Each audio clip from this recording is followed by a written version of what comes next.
अरे आवो ए चंदा बारे आवो नदिया किनारे आवो ए चंदा आवो नाया गवा के बिचावा हो कन्हैया हमरो खेलिहन कन्हैया। अरे आओ ए चंदा बारे आओ नदिया किनारे आओ ए चंदा आओ नया गानावा के बिचावा हो कन्हैया हमरो खेलिहन कन्हैया हमरो खेलिहन हो।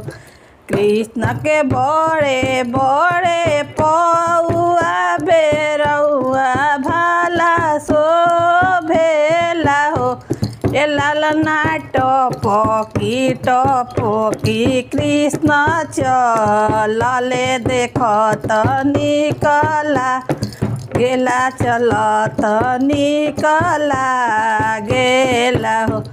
कृष्ण के बड़े बड़े हाथवा बेरौआ भाला सो भेला हो ए लालना हपटी कृष्ण चलले देखत निकला गेला देखत निकला गेला।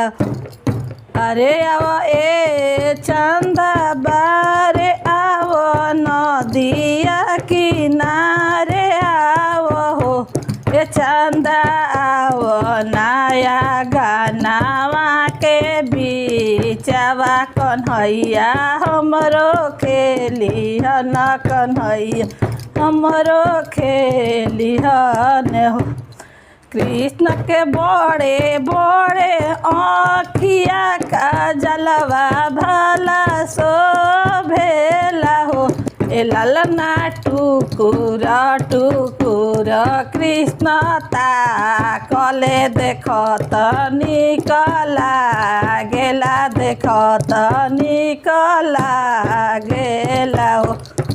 अरे आवा ए चंदा बारे आओ नदिया किनारे आओ हो ए चंदा आओ नया गानावा के बिचावा कन्हैया हमरो खेलिहन कन्हैया हमरो खेलिहन हो।